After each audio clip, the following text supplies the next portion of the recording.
Welcome to Midwest Paranormal Presents Paranormal Soup. I'm your host, Jason Bland. We're streaming out live to Facebook, and we're streaming out live to Late Night in the Midlands Radio Network. Tonight, our guests are Matt Benton and Christopher Rahkee Gates. We're going to talk about Man vs. Paranormal, the Solomon app, the Banshee Box, Banshee app. Both these guys in the paranormal field are coming up with such new creative ideas. They're working together, working with Keith and Carissa from Chill Seekers. I know Matt's worked with a lot of different people in the paranormal field, so it's going to be really interesting. We're going to get to talk about quite a different things when it comes to the paranormal theories, and we're going to look at some of their evidence and see what's coming up with these guys in the future here. And then, of course, we're going to have the World Wide Web of Weird like we do every Sunday night, and we'll have call-ins into the show after the second commercial break, and it'll be phone lines, Skype lines for you to call in. We'll give that information out later. All right, guys, be with you in just one sec.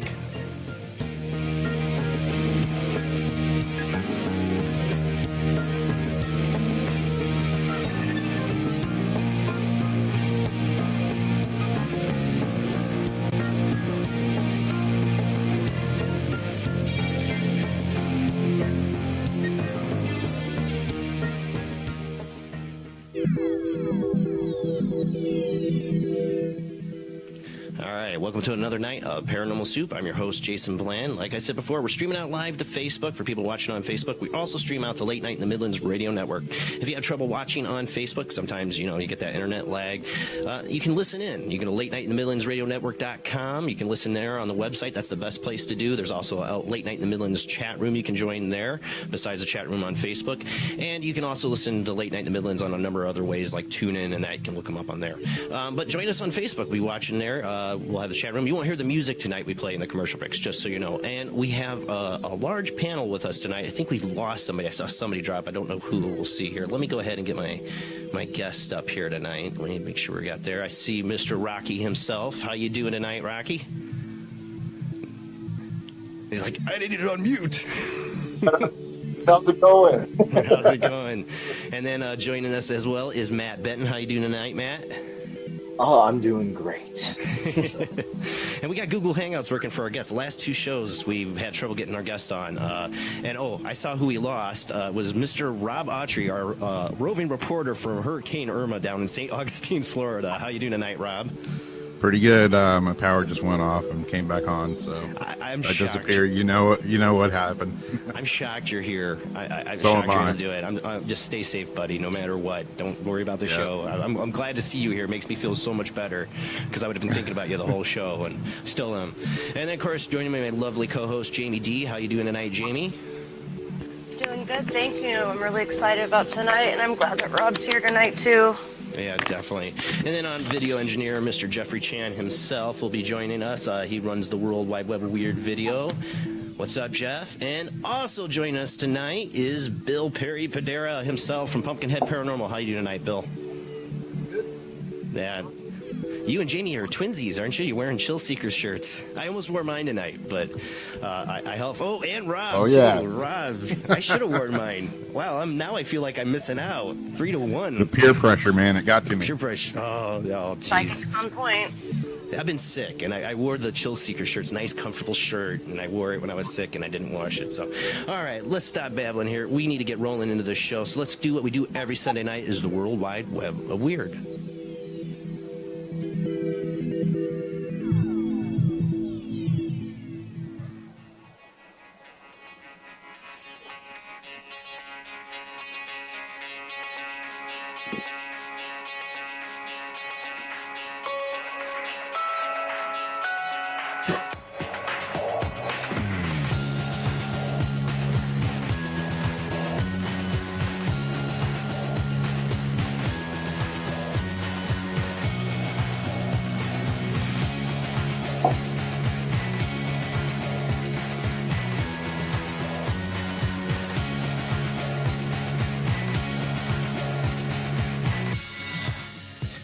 right, tonight on the World Wide Web of Weird, with all this hurricanes and earthquakes, all the weirdness going on, I figured I'd share some of this weird weather phenomenon, earth climate change. I don't know what you want to call it, but weird stuff, you know, with all the hurricanes and the earthquakes. This one has to do with earthquakes. This comes from Yahoo News, written by Rob Waugh from Yahoo. Mexico earthquake, mysterious green flashing lights light up the sky after a tremor. Let me go ahead and get that screen up so you can see this weird video. Jeffrey Shannon, video engineer, will bring that video up here in a second. We'll go ahead and read the article. This comes from, like I said, Yahoo News. Mysterious green and blue flashes were seen by witnesses in Mexico City after it was rocketed by a magnitude 8.2 earthquake. The powerful quake set off a tsunami warning for at least 8 countries, and at least 6 people have been confirmed dead in the most powerful quake to strike the country for 100 years. A video of the earthquake's lights was captured by a witness, capturing a strange, a little understood phenomenon. Let's see. This is one of the persons. So these are unknown. These are known earthquake lights, a phenomenon like the aurora borealis. One person commented. Earthquake lights have been reported around the world for decades, with some claiming it's a natural phenomenon, others claiming it's due to structural damage. Seismologist Stephen Hicks said, "Earthquake lights have never been proven. Simpler explanations is a small explosion, electrical generators, and power systems." I don't know. I don't think those. Excuse me, guys. I'm running on being really sick. I'm trying to get over it, and I might have it. I keep getting a tickle in my throat, so excuse me if some disgusting noises come out of me, and I apologize to my listening audience.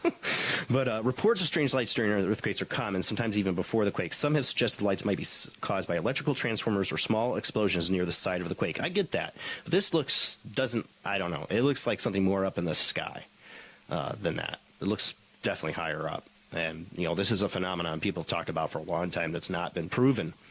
But there are a lot of scientists that give it credit, that believe it's the real deal. And, you know, check it out. For people listening on Late Night in the Midlands Radio Network, I put the videos, not the photos, but the videos of that we play end up on the World Wide Web of Weird playlist on our Paranormal Soup YouTube channel, where you can find all the old archives of shows. And I also sometimes edit the World Wide Web of Weird down. Lately I haven't, because I've had video editing issues. My video editing app went to crap. So, but strange, you know.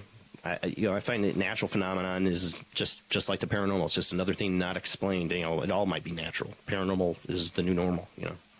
All right, moving on. Here is this one I found. You know, even one of the kids at my work commented about this. He read this article, and I thought it was really creepy. It comes from Philippine Lifestyle News. Exorcists warn of Illuminati Satanists are giving Filipinos cursed rosaries.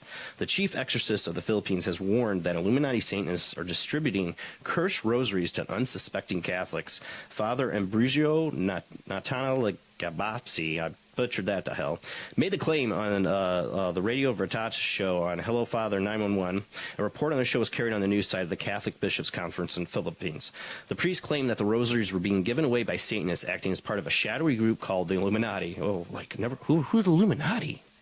Who is he talking about? He said that the Satanists had prayed over the rosaries to consecrate them into evil. Whoever then used them, he warned, would be followed by evil spirits as a result. These were made not only to be simply given away, but to deceive Catholics, so the evil spirits will haunt them, he added. Speaking on the same show, Philippi,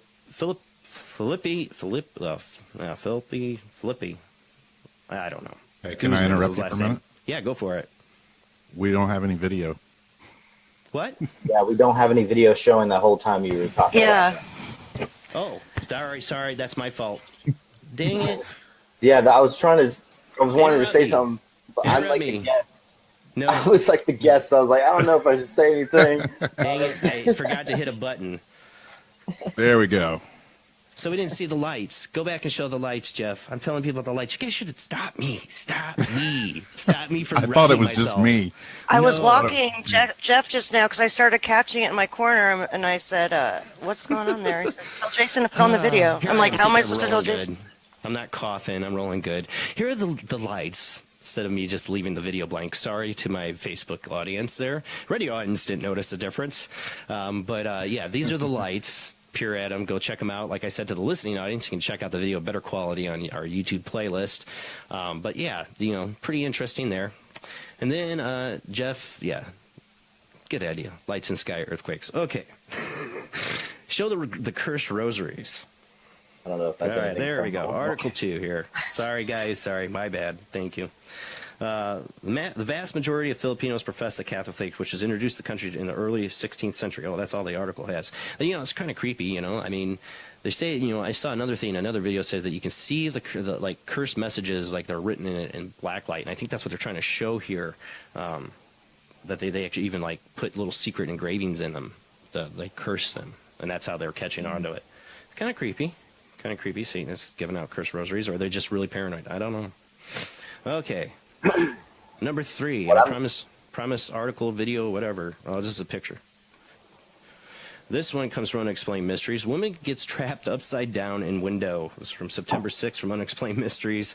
Unfortunate woman had crawled head first between the panes after throwing her own excrement inside.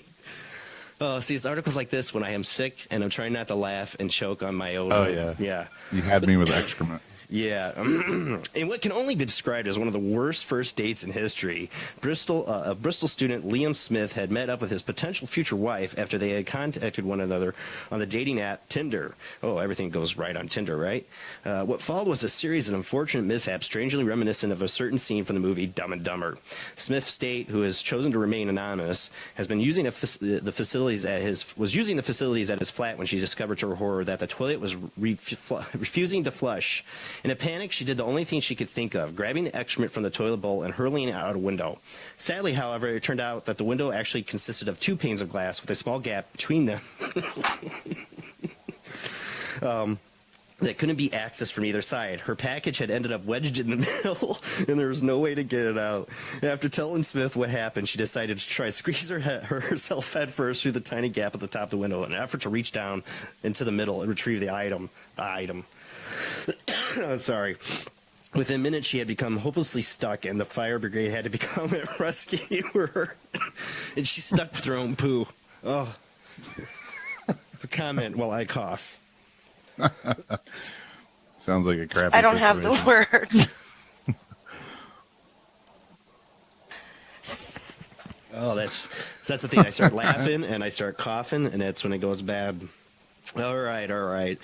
But yeah, I guess it sounded like a good idea at the time, but just let the poo go. Just be like, I don't know how that got there. Your house is haunted by a poo ghost, Well, it was Tinder, right? Yes. Anything would be better than ending up like this with your poo. That poo is right there probably, like at the bottom of her head. So she's smelling what she dealt. It's awful. Oh. Just to give you an idea. Okay. Number 4 in the World Wide Web of Weird. Let's go ahead and move on. I've always found this interesting, this story of the Devil's Letter, written by a 17th century possessed nun. This was finally decoded. It's from Beyond Reality News. They claim it's finally decoded. Sister Maria Korkifiska penned that satanic script, and the Devil's Letter, which is said to be written in the 17th century by a possessed nun, has been finally decoded, and all thanks to the dark web code. So these guys went on the dark web to find a way to decode this thing. Scientists in Italy... Right. I would never touch the dark web. That's like, going and having sex with like the sleaziest hooker you can. You're going to get a virus. It's going to be a really nasty computer virus. Scientists in Italy have used a piece of code found on the dark web to decipher a 17th century letter written by a Benedictine nun while she was apparently possessed by Satan. In 1676, Sister Maria Krasfissa Abdella Kozina, I totally butchered that to hell too, woke up to find her face covered in ink and a letter she had penned in a comprehensible mix of Greek, Cyrillic, Arabic, and runic languages. She and her sister at Palma di Macero convent in Sicily believed the message had been delivered by a demon, but they were unable to make any sense of the text. For centuries, scholars and mystics from across the world would also try in vain to discern the meaning of the letter. Now, 361 years later, a team from Ludland Science Center in Sicily claimed to have translated the 15 lines of elusive messages. What's more, they have used a piece of decryption code found lurking on the dark web. Everything's on there: drugs, prostitution, pedophilia, and also programs used by intelligence services to decipher secret messages like the one we use, Ludland director Daniel Abbott told the Italian Radio 105 network. The parts of the Devil Letter that Aptate and his team have translated discuss the relationship between God, mankind, and Satan. In it, Sister Maria, or whoever has possessed her, encouraged God to abandon man and leave him in the clutches of the devil. God thinks he can free mortals, it reads, adding, this system works for no one. Modern historians take the view that Sister Maria suffered from schizophrenia or bipolar disorder. She was certainly a talented linguist, demonstrating a mastery of several languages and different alphabets. Abbott said, "My theory was that this is a precise alphabet invented by a nun with great care, mixing symbols she knew. Each symbol is well thought out and structured. There are signs that they're repeated perhaps intentionally or perhaps unconsciously. Sister Maria is said to have told her fellow nuns that she received 2 other messages from the devil, but these were never written down or revealed to another soul." There's a lot of ancient manuscripts. There's the Devil's Bible, that was written by supposedly by a priest, in the midst of night, and it's like 600 pages or whatever. These people, were supposed to be part of the church and all that, but they did delve into the dark side, even nuns and priests. All right, next up in the World Wide Web of Weird, here we have UNICEF. I find this really interesting. He's going to play the video while I read the article. There's just really pleasant or very emotional music playing in the background we're not going to play. This comes from HelenStalesWeebly.com. UNICEF's urging children to accept aliens. A video released in Chile on August 10th, 2017 by UNICEF, the United Nations Children Fund, shows an alien child being integrated into a classroom with human children. At first, the alien child was mocked, but after showing his advanced psychic skills, he was accepted by the human children. You have to know that UNICEF has an agreement with an organization of the Vatican called Scholas Curantes Initiative. The organization, founded by Pope Francis, is sponsoring UNICEF in an attempt to change the way children are educated. This UNICEF alien video is not only evidence that there's a direct link between UNICEF and the Vatican, but it suggests that behind the scenes, the Vatican is part of the United Nations secretly initiative to prepare a human race to accept alien visitors, with the ultimate goal to integrate these alien visitors into human society, reports exopolitics.org. The text in the description box below the video released on the Facebook page UNICEF Chile is clear. Knowing someone else is a great opportunity to live valuable experiences. Say yes to integration. Are they reading too much into it? Is UNICEF just trying to be kind of clever? I don't know. But this next article after this one, you can watch this video on the World Wide Web of Weird. I do have it up on the playlist there on YouTube. You'll see this for people listening on a radio network. He's a little green alien boy here in the scene. He's holding up his hands. He's making the kids in the play float just like he's E.T., and the kids are like, "Oh, that's cool," And of course, the conspiracy theorists are going nuts with this. It's the Vatican and it's UNICEF. They're trying to integrate aliens into our society. I don't know. It could be too. I mean, maybe that is the point of it. I don't know. Or maybe it's just telling us that we should just accept different people, even if they're green aliens. Speaking of different people, this poor kid. This is what is this one from? This is from the New York Post. They talk about a lot of these conspiracy theorists that we have reptilian DNA in us and stuff, that we're part alien hybrid. This kid actually has humans. He's called a human snake. That's a horrible thing to call him. He's going to get a life-changing treatment. A human snake teenager who sheds her skin every 6 weeks because of an ultra-rare condition is set to get life-improving treatment in Europe. Shalani Yadev, 16, needs to constantly smear her body with moisturizer and have a bath every hour to stop it from hardening and seizing up. But her family are so poor they couldn't afford any specialist treatment to ease her ailments, leaving her unable to walk without a stick or straighten her limbs. And I feel bad for we talk in our house that we're lizard people here because I have psoriasis, my wife has eczema, and our kids got both. And it sucks. And my heart goes out to this poor girl that has this condition, but it makes you wonder. It is very scaly. Like, is there something in our DNA? It's rare condition, but you talk about there's hybrids and reptilians. I've got eczema also, and I also have RO negative blood, which they say is like alien DNA, basically. Oh, yeah. We could go off on that topic down. That's a whole rabbit hole for another night. So we're going to move on. So this next one, we're going to play this video for a minute here, let you guys watch, and then we're going to have Matt Benton here give his personal insight into this video, what his opinion is. I'm pretty sure I share his opinion, so we'll let Matt take the floor after this video. Go ahead and play it.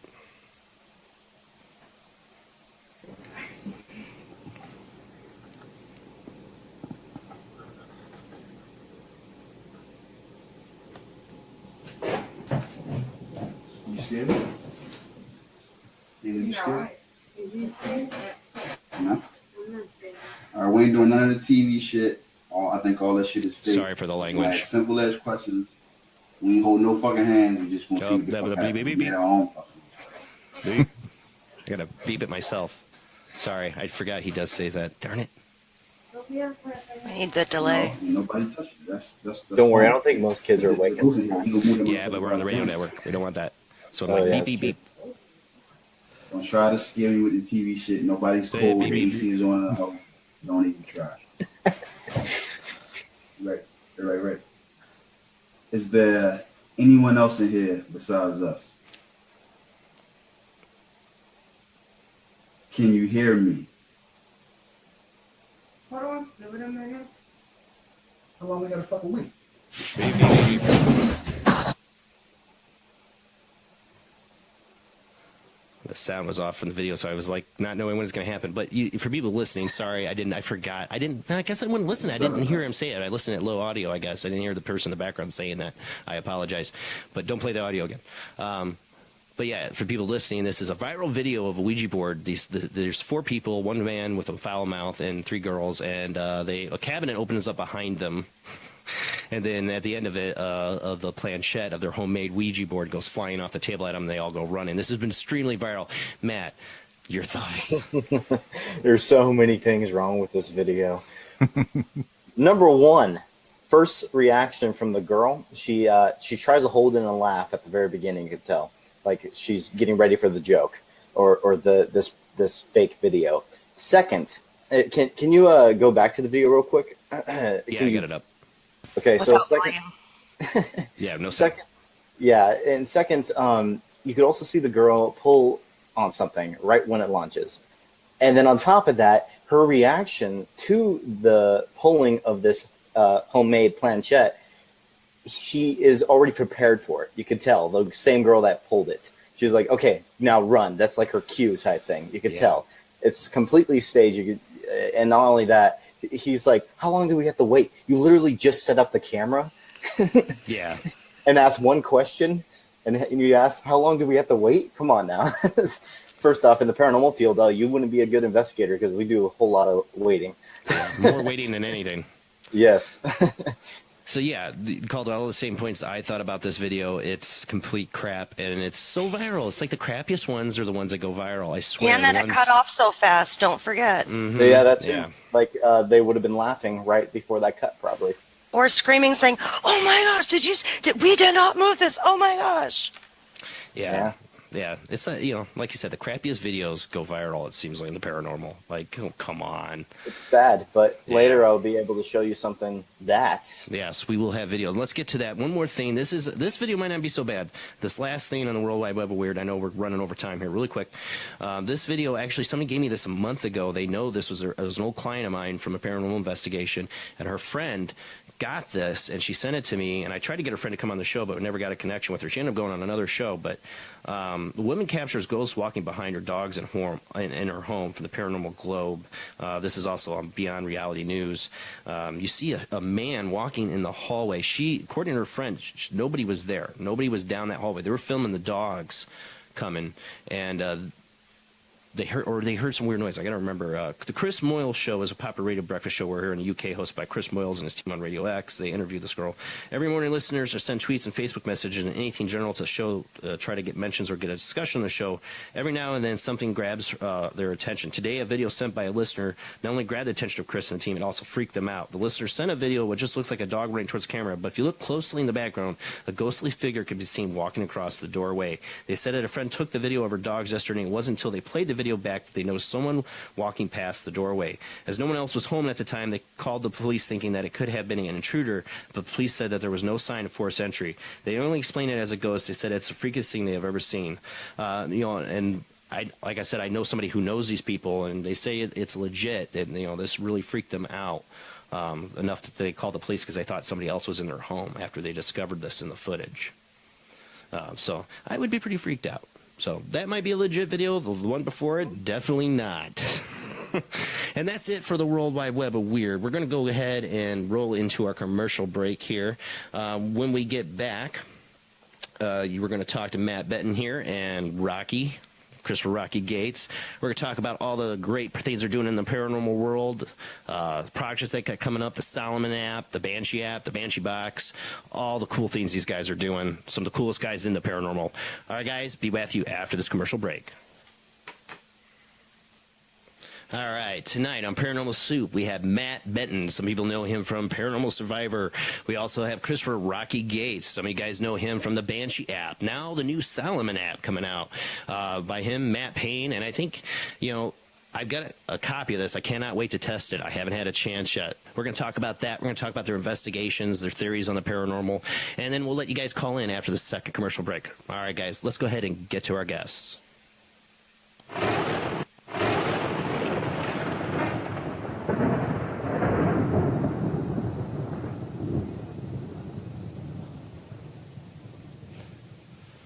All right, we're back. How you doing tonight, Matt? How you doing tonight, Rahkee? Great. Hello to the paraspeakers that are watching.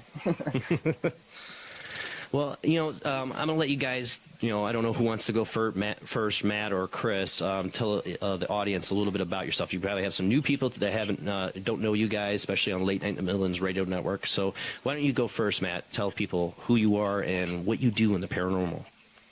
Okay. Well, hello, my name is Matt Benton, and I've been doing the paranormal for a long time now, since 2011. And yeah, there's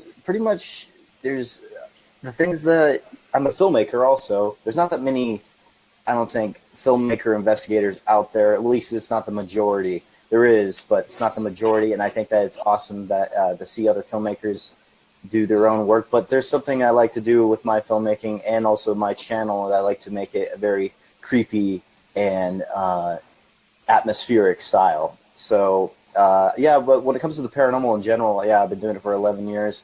I've witnessed a lot. I've witnessed almost every major report you've ever heard of in the paranormal field, even an insidious experience in real life. Ooh. So yeah. And so like you name it, I would say 90% of it I've probably already witnessed. It's pretty crazy. Now, for me, I've been experiencing paranormal stuff since I was a little kid. Is that kind of with you? You've just something that's been a part of your life? I feel like the paranormal chose me in a way because not only did I witness a lot of things as a kid, it wasn't just that. It was also like my life led up to it. All my like certain interests from elementary, literally that far back, from elementary school, all my interests line up for some reason with the paranormal field, like history and science. Everything about me in some ways, for some reason, it all led up to me doing this. And I find that very intriguing and interesting. It feels like it's like set in stone almost, like this was meant to happen. I don't know why. It just got that weird feeling. Oh, I know that feeling. It's you're called to the unknown. Mm-hmm. It's the undiscovered country in a way for us. The knowing what is on the other side. Is it real? I think it calls to a lot of us at a young age. Not everyone. Some people discover it later in life, but I could see that in you. Just like it was in me. When I was a kid, it called to me. And a lot of things, like you said, when you're saying that, I totally relate. All the different things in my life that led up to me getting into the paranormal. It's like all little separate things that are connected that bring you there. Yeah, it's weird. All right, Rahkee, your turn, buddy. Tell the audience a little bit about yourself. Yep. How's it going, everyone? My name is Rahkee from Chill Seekers, and I've been in the paranormal field for a couple years. I also have sorry, man, my throat. I guess I'm not the only one that's catching stuff around here. My throat over here too. So. Damn, Jason. Yeah, so I've been. Just kidding. Through the internet. I got sick through the internet. So before Chill Seekers, I was Paranormal West, and I've been investigating for a couple years. My first paranormal experience is when I was younger, and the bed shook when I was younger on its own, and. Now when I got older, I was, considering trying to debunk everything, seeing if the paranormal was legit or, if it was just something out of my imagination. And I have been investigating and have found that there is some unusual activity that I have caught on evidence and just many different things. Working with other people, definitely have found proof of of paranormal phenomena. So. Yeah, and then that's why these things that happen to people. Like I said, there's investigators that get into this later in life because of stuff that happens to them later in life. But there's so many investigators like me, you, and Matt, and Jamie. I know Jamie had the shadow people talking to her when she was a little kid, and these things stick with us, and it's why we do what we do. It's just like we want to explain all this weird stuff we saw as kids and make sense of it, and understand it. Because I don't know about you, but there's not many people when you were a kid you could tell this stuff to. They didn't think it was your imagination or totally write it off. Yeah. Actually, what's interesting what you said, because I do believe that one of the biggest reasons why I do investigating is because I want the answer to it. It's because I don't like not able to explain something. I want to know why something happens. I guess that's the scientific side of me. I'm just a very, very curious person and want to know the reasons why to everything. So I think that's a big part of it in a ways. And you guys have been, how long have you guys started working together? I know you guys were doing a couple projects together. Well, how did that all come together? Well, I ended up I was promoting when I was doing more Paranormal West stuff. I started my own store with T-shirts and gear.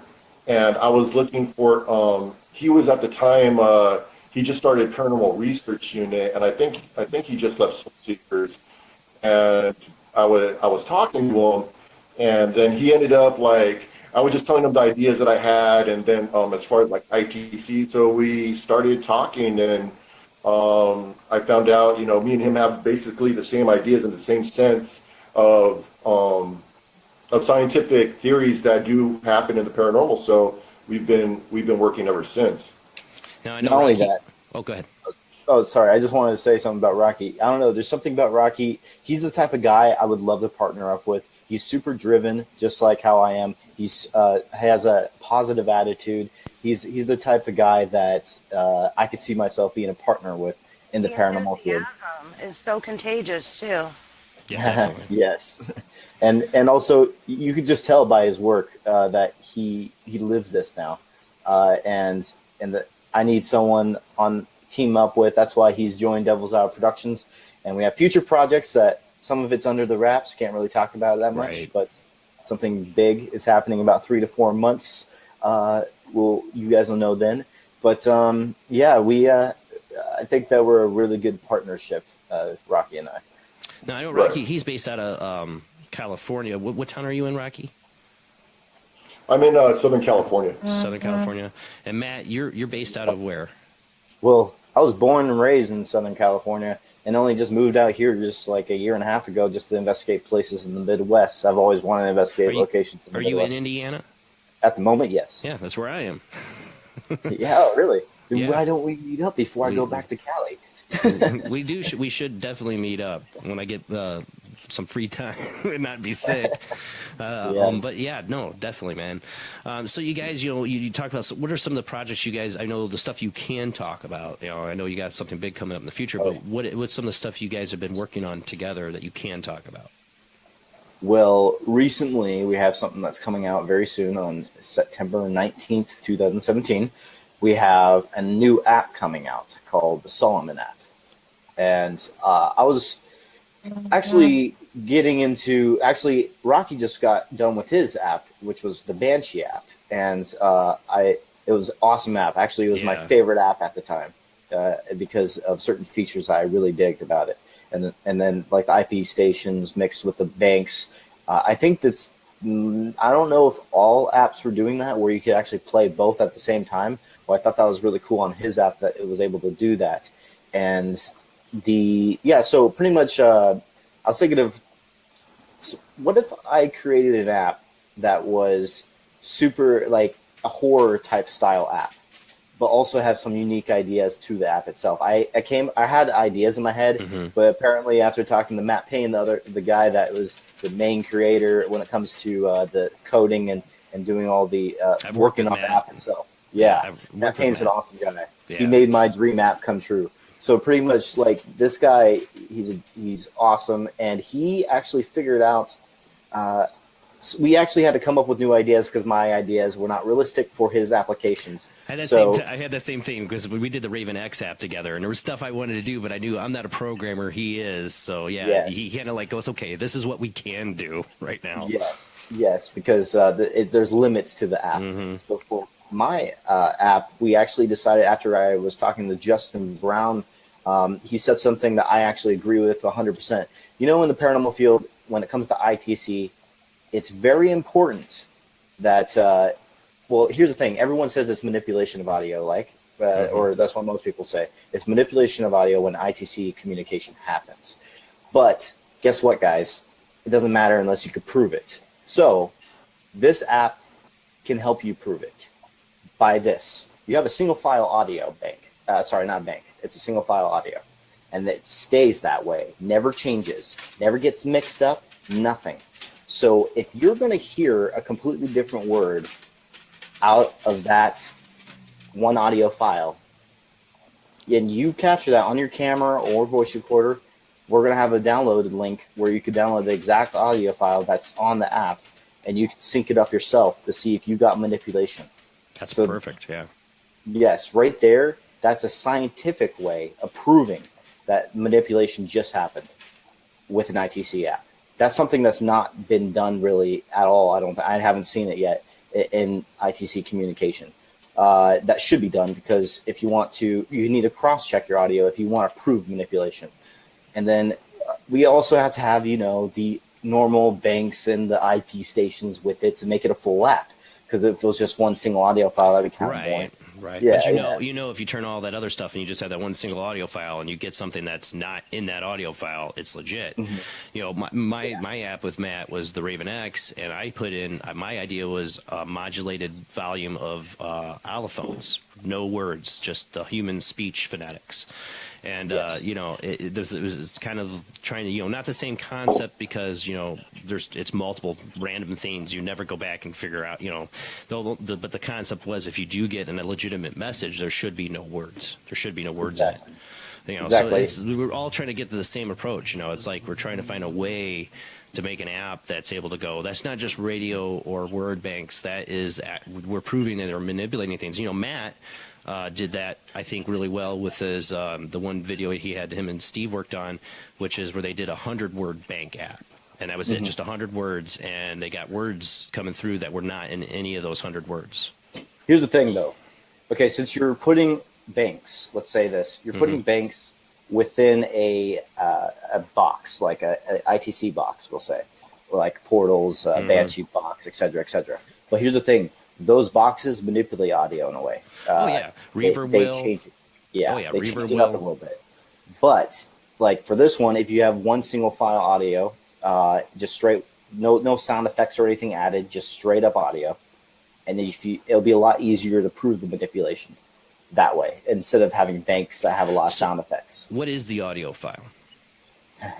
Here's the part. Yeah. Here's the part that might not be too good with other people, but here's the thing. I'm into very creepy app. This is the other big part of the app. I wanted to make a very creepy and dark app because that's just my style. When you say Solomon, I think Solomon's key. I think of some of the dangerous magic.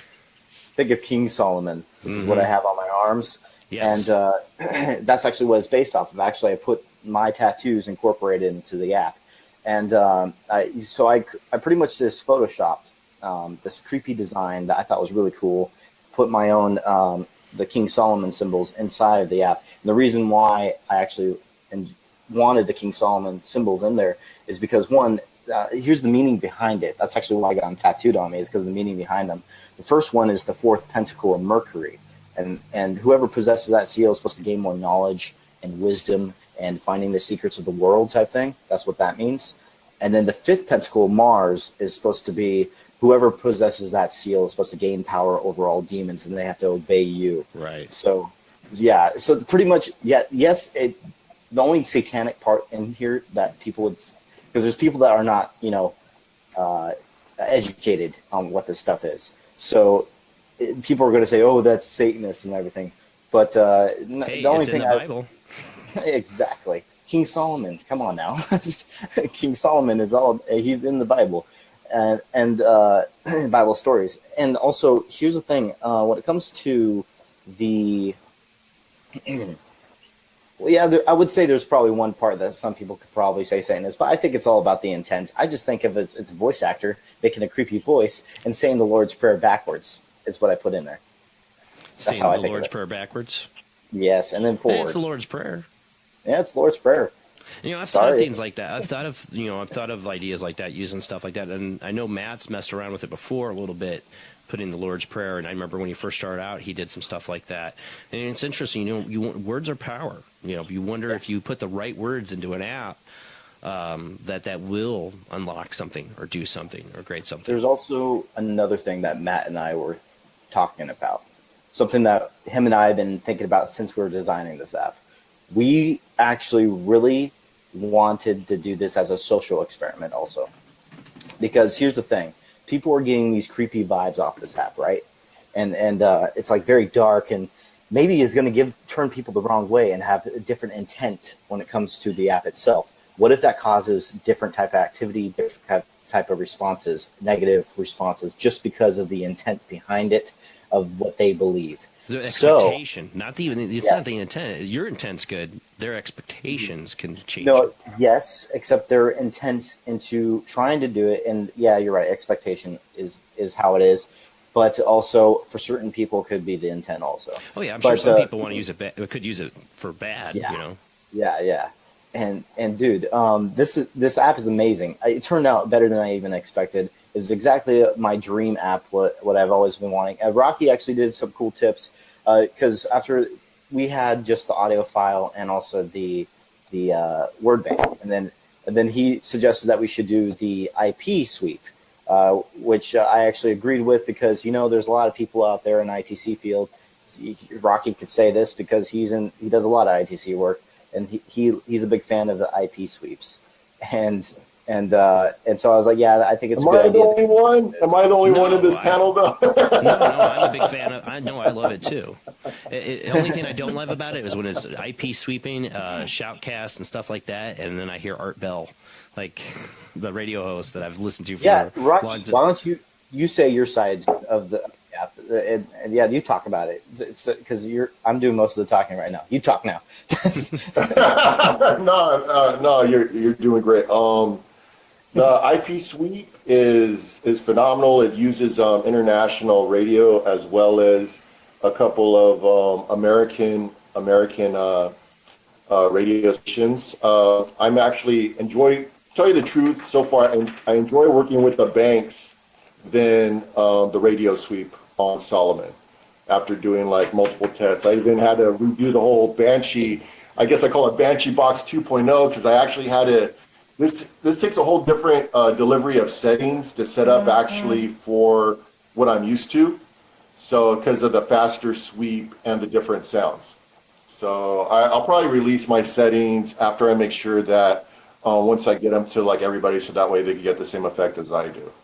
Okay. So yeah, when I get down to Cali, we're teaming up as Devil's Hour Productions guys. So, and also other future stuff that we're not allowed to talk about right now, but we're planning on working a lot in the future with me and Rahkee. Devil's Hour Productions is our channel. We're going to be releasing a lot of content, and we're also well edited because it's a production channel. So I want it to be, well produced when it comes to editing, and also I'm trying to go with the layout that's a very creepy and atmospheric style, just like my app.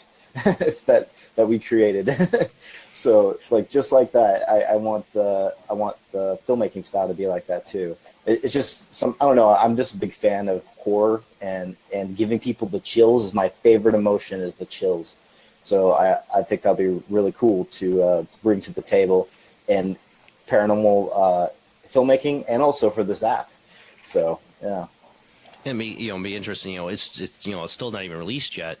But once people start using it and coming back to you with what they're getting, it's going to be interesting to see, the results, being different and having, especially if they start getting communication off of that audio bank when there shouldn't be anything there, and comparing it. That's a great idea. Yeah. Also, I'm sorry, just to say something quick. Even without the box, I still get I was testing it the other day without without the Banshee box or anything, and I'm still getting direct responses. So. Oh, yeah. Yeah, the app was actually, they did a session on Necromancer, my friend Justin Brown's show, and they got some interesting responses. They actually got my name Benton in it too at one point, and that I listened back to the word bank. I did not hear Benton anywhere, so that was very weird. And then also, I mentioned it to Rahkee. I don't know if he checked it out and reviewed it, but that part was really cool. It was clear as day. But at the time, you guys thought it said 10.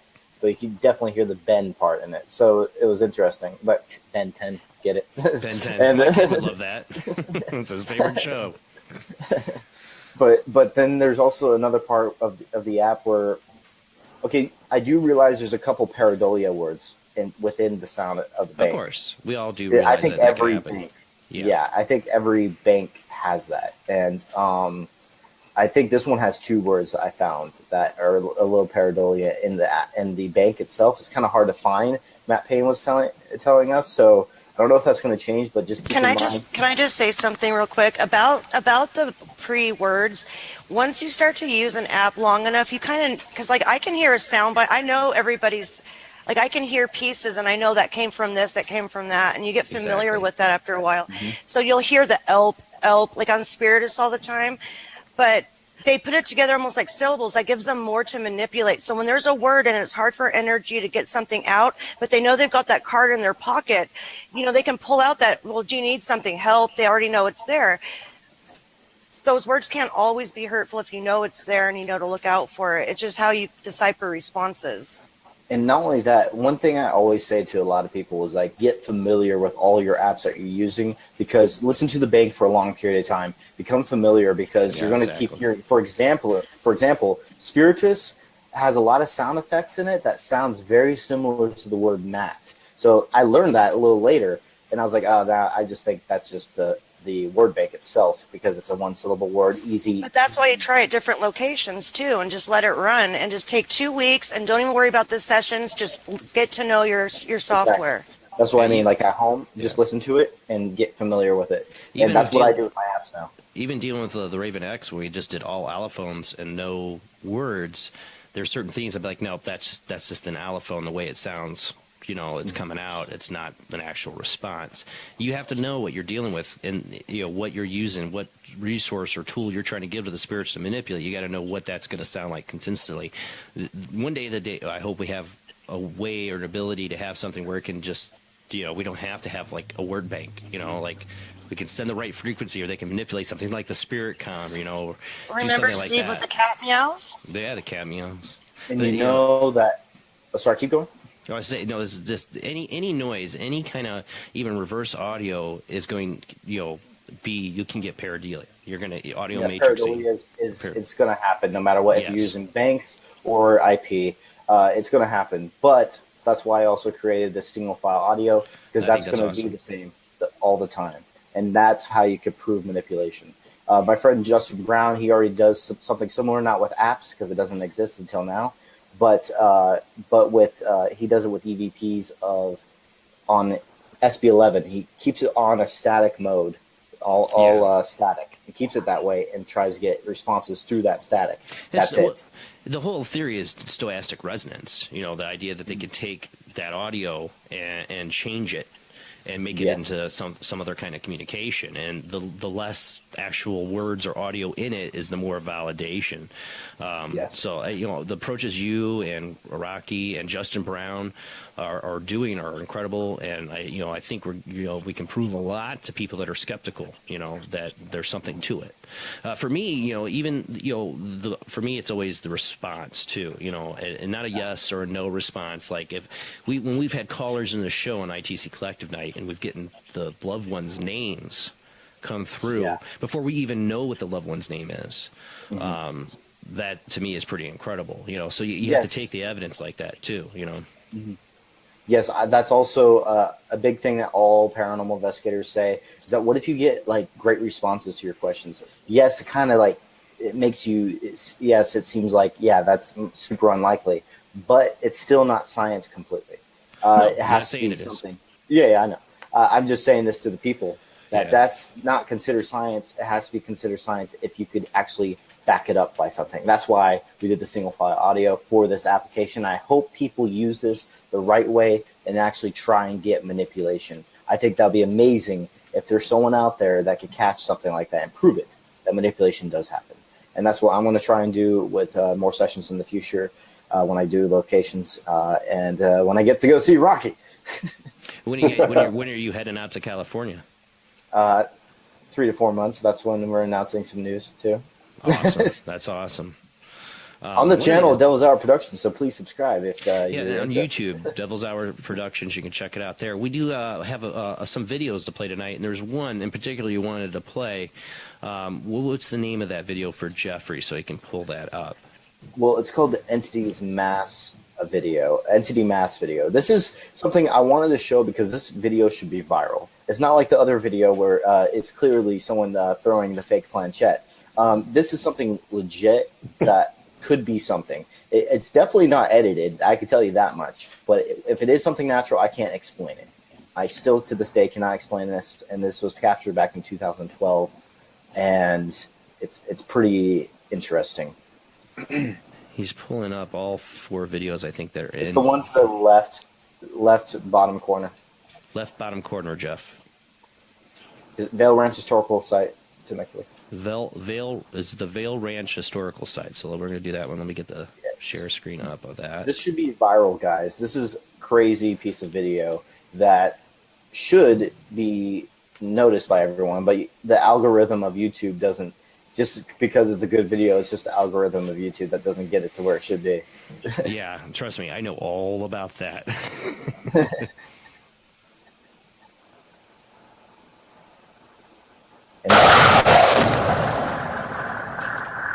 Hopefully that made people jump.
Well, it's a little bit pixelated on this end, but what do you guys think of that? The original video is on our channel if you want to go see it in full quality. So I was just going to say, the quality comes through because we have Jeff playing it, or even if I played it, sometimes it doesn't come from the live stream. So Devil's Hour Productions, you can see this. And for people listening, I'm sorry you had a little moment of some noise there, but even with the pixelation, it's just like it almost seems like somewhat of a mass.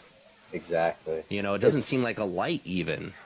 Exactly. And I showed you what a flashlight looks like with that camera, the Bellenhout DNV 900 HD. You can tell it's a light, when it's the camera light, Yeah, with a flashlight or anything. This thing is different. I still, to this day, cannot explain this video. And we were in pitch black. That's why we weren't reacting to it. We didn't see it at the time. We're like, literally, the windows are all boarded up in this place. So we didn't see shit. Oh, shoot. Sorry. Bleep me. Watch that. Bleep me. It's all right. Okay. So yeah, we didn't see anything. it was very interesting. To this day, I'm still trying to debunk this. I can't figure it out, and I want other people to try. What was the history behind this place? Oh, okay, yeah, this location is it was pretty much a town back in Temecula. It's like one of the first towns in Temecula, back when there was Native Americans and also some Western, the white men. Yeah, I know what you mean. I'm trying to, what would you call them? Colonists, I guess. No, this is all the way in California, so it's way past that. I don't know. It was during the time period where there's not Native Americans around. Actually, there's a massacre that happened not too far from this area. There's a massacre that happened with Latino Indians. So this was an interesting piece. This was a little town called the Vail Ranch Historical Site today. I don't know what they called it back in the day. This is back in 2012 when I was first starting out, guys. Okay. I'm jealous because I don't ever get any good video evidence like that. Yeah, actually, I feel like I've been very lucky in a lot of my investigations. I can tell you a secret of how probably I want to actually have this for other people to do more often. But I have a secret that I feel like helps people get more evidence. And I'll tell you how. Ladies and gentlemen, this is just theory. Okay. But I built this theory off of years of doing this, and I believe it involves the energy that you put into your investigation. If you're a very active type of investigator, and also you're with a team that has the same dynamic, I feel like you get a lot more evidence because of the energy that you guys are giving off. And that I've been lucky to have been investigating with people that are very energized, because they're around my age or just a little bit older. Just pretty much they're all younger guys I've usually worked with, and they have that high energy. And then for some reason, gather more evidence that way because we're always on the go, keep trying to get answers and get questions answered. And then there's the people like other investigators. I'm not trying to call anyone out, but everyone has their own style. You could do whatever you want. But I'm just saying from my personal point of view, then there's the people that are like sitting down, doing the EVP session all mellow, all tired, acting tired at least. I don't know if they are or not. But then ask super mellowly, ask questions, see if they get anything. And then they get maybe a couple EVPs the whole night. Something like when it comes to objects being thrown across the room or something like that, which has happened to me 5 times now. Yeah, that's a big number too. 5 times of a rare moment. I've had it a couple times, not like 5 times. I can name them all too. What happened on each one? It was interesting. Only 2 of them happened during the investigation. The rest were not during investigations.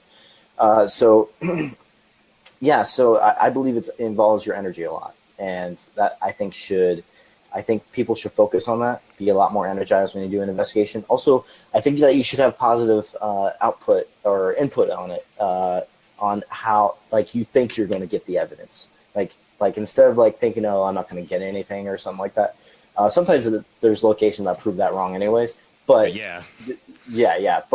but certain, I feel like if you go in believing that you're going to probably get something, I think that helps in some ways too. This is all theory, guys. And I know it's something I've thought a lot about. What you're talking about. I agree with that. Yeah, no, I agree with that a lot.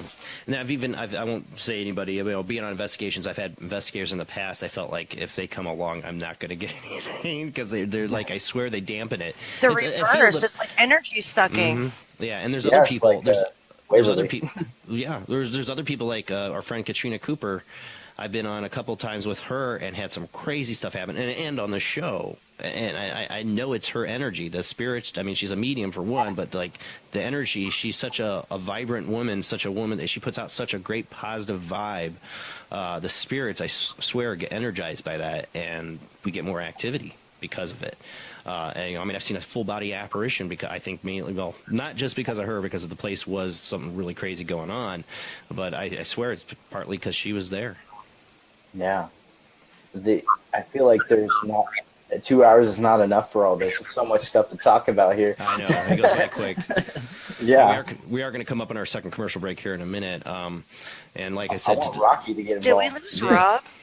Did you notice that Rob? Yeah, we lost said Rob. I'm not okay, so that's him surprised. out of power. Okay. Yeah, probably. Yeah, he said that in the chat room that Jamie. Sometimes you'll see Midwest Paranormal comment, and that's either Jamie, Rob, or Bill. You're in Edmond too. Sometimes it'll make you comment as that. So, but that was Rob. He lost power. Hope he's safe in the hurricane, Irma. And you have my number, so if you need anything. Yeah, well, we're keeping you in our thoughts, Rob. Hopefully you're doing all right. Rahkee, yeah, you haven't talked as much as Matt, but Matt's got a lot interesting to say. I know you do too. Did you have anything you wanted input to? Anyone have a question? We'll get to that after the commercial break. I know Matt's got a lot to Sounds say. Rahkee, you've been on the show before. This is Matt's first time, so it's all right, Matt, that you do a lot of the talking. Rocky's been on here and talked stuff. What we need to do is get you on an ITC Collective show and play around and see what we get. Especially with people calling in with the Solomon app, because I'm sure these guys are going to have it up and running by the next ITC Collective show. It'd be really interesting to see. The 19th, guys. And I think the ITC Collective show will be out after that. So the next one, I think, is the 24th of September, I think, is what we're going to do. You guys are both welcome to come on it. Awesome. Out of curiosity, what do you think of the design when it comes to the horror app? I love it because I've always been fascinated by the story of King Solomon, especially that there's the story of the Solomon's key, or some people believe it's a ring. They gave him the power over all demonic forces. They used him to build the Temple of Solomon. He used demonic forces to build that, and all that's in the it's in the Bible. You always hear Christians and stuff say, like, oh, don't mess with magic and all that stuff. I'm like, well, your King Solomon did. Yeah. But it didn't end well for King Solomon. It didn't end well for King Solomon. He ended up getting screwed over by those demons at one point. So in a way, it didn't end well for a few people. Yeah, in a way, the Bible is like, learn from these guys' mistakes, maybe. But here's the thing: I'm not worshiping these. I just like the meaning behind them. That's why I have them, and I don't actually worship really anything. So I'm a very open. Actually, to tell you the truth, I became more agnostic. I used to start Christian, and then I believe I'm more of a spiritualist agnostic, is what I call myself. That's exactly what I consider myself as well, because I'm not an atheist. I believe there's something. I believe in after. I've seen way too much. Craziness not to believe that the's some other reality. Damn it. See, once it's in your head, Matt, you're like, I can't cuss, then it all starts to come out. So, just censor yourself. I don't have a beep button, so you're not the first person though. Oh, okay. You're all right. Rahkee, you my censor. Rocky's gonna come in and go beep. No, but you asked me what I think. I need an air horn. I need an air horn. That'd be awesome. It's funny because I realized right after I do it, I was like, oof. But when you talk about the power of words, you have the Lord's Prayer being said backwards. You have the in the app, the stuff, the keys of Solomon in there. That could have an impact. I really do believe the power of words. There is a power behind magic, the intention of thought. I believe magic has always been something from our own consciousness. They say on the subatomic level, consciousness affects results. Well, that's what magic is. It's your focus of thought and intent. If you look back to people like Lister Crowley and people that were really deep into the dark occult stuff, they'd always talk about your intent and focus. And honing your imagination to visualize what you want. That's more powerful than any ritual or spell you could do. But the written words and all that, there's intent that has been put into those things, like those keys of Solomon's for thousands of years, at least a few thousand years. That's ingrained in it. So you don't know. That could affect what you're going to get out of the app. We should get rolling into our next commercial break, because then after that we will open up the phone lines where you guys can call into the show and ask these two great paranormal investigators any questions you have, or tell us your paranormal stories if you think you want to get these guys' take on it. You got a lot of different paranormal investigators in the panel tonight. And like I said, on Facebook you won't hear the music playing. That's only for the Late Night in the Midlands radio network. But when we come back, we're going to talk to Matt Benton and Rahkee here about what they got coming up in the future. We might play another one of his videos. Matt's got some. You really do have some really great production, Matt. I got to admit, man, I can't wait to see what the future brings with you, what you're going to do. I'm excited to know what the secret is, but I told you not to tell me tonight because I don't want to slip up and say it. But, we'll get all to that after this commercial break. We'll be back with you in just a few minutes.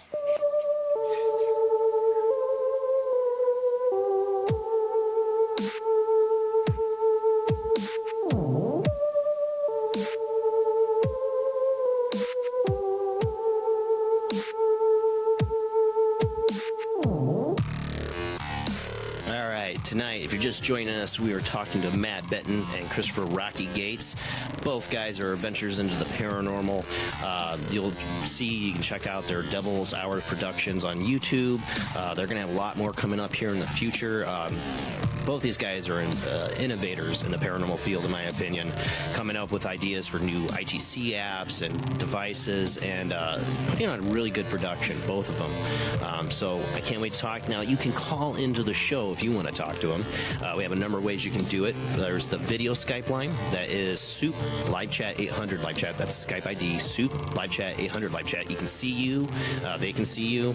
And we can call them that way. There's the audio-only Skype ID. That's OOJBLAND OO Bland OO. That's the Skype ID for the audio only. Or you can call in by phone at 219-230-4444. That's 219-230-4444. All right, guys, let's get back to our guest.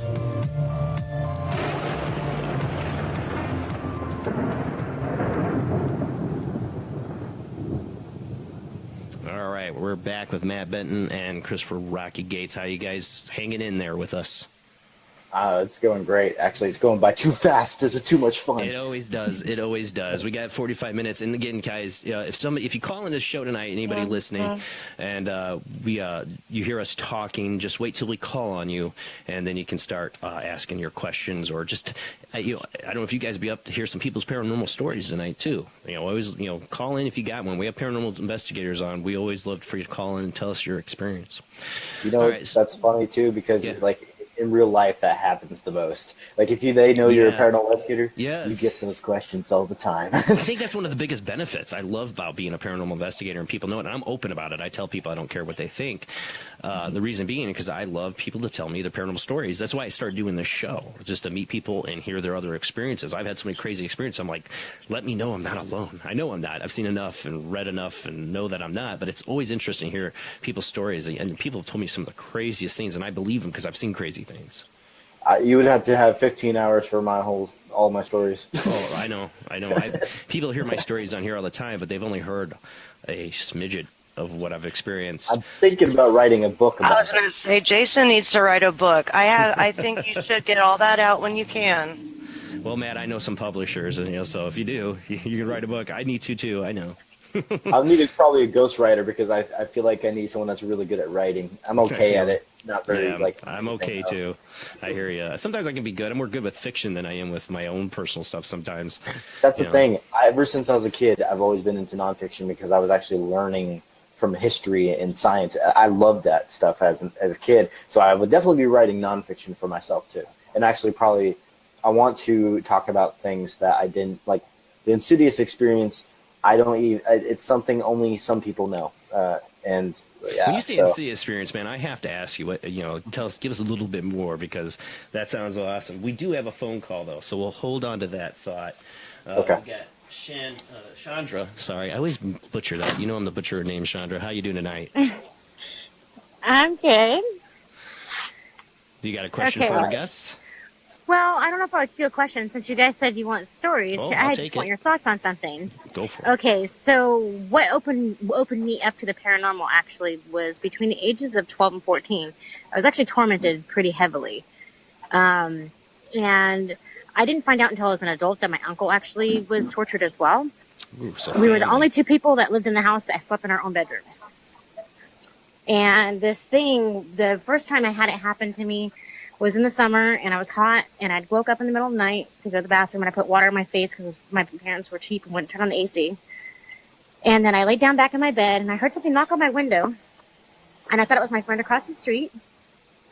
And then I looked out, and I didn't see anybody out there, and I thought, well, it was the girl next door that I didn't like, and I thought, well, I'm going to kick her butt tomorrow.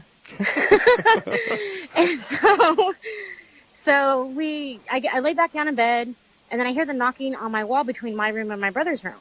And I think maybe my brothers are playing a prank on me. Right. And so I was like, I'm going to kick their butt tomorrow. That's just my mentality when I was young. List of people who are going to kick their butts. Okay. I was a tomboy, go figure. And so I lay there, and I'm laying on my left side. And, I didn't think anything of it. I just figured my brothers were being jerks, Then I feel this pressure on me. I feel like this paw on my arm and on my leg pushed down on me, pushed me into my bed. And I hear this. this horrible breathing. I was so terrified I couldn't move. I couldn't scream. I couldn't do anything. And this thing would torment me every night. And my uncle told me when I talked to him about it as an adult that it would sit on him as well, and he felt like he couldn't breathe. So what do you think that was?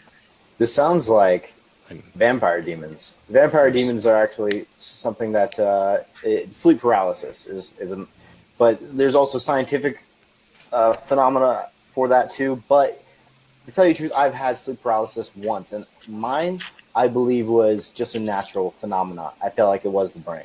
Well, I was wide awake. Yeah, I know what she's talking about. Not done. Because yours is different. Because here's the thing.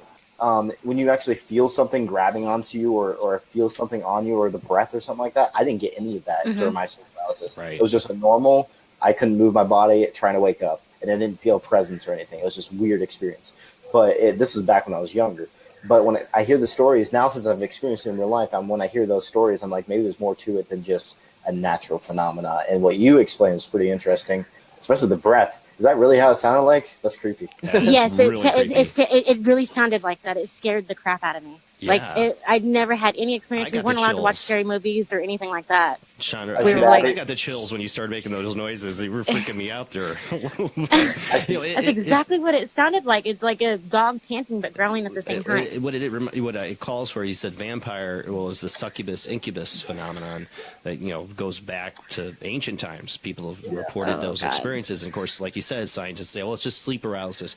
Myself, being tormented by something dark and definitely paranormal, I had those experiences for 4 months where this thing terrified me like that. Very similar, more in my head and talking to me than grunting on me. I think I'd be actually more frightened by that. Yeah, it was scary. You could actually feel the breath too. It was not like it was. I couldn't see anything. That's what terrified me the most. Is I couldn't see what it was. Yeah, See, I could see what was attacking me. Kind of. It was a big black shadow man, but when but even not seeing it, it's the Hitchcock effect, I call it. Your imagination does a lot more and is a lot more scarier when you can't see the terrifying. Yeah. Well, thank you for sharing that story with us.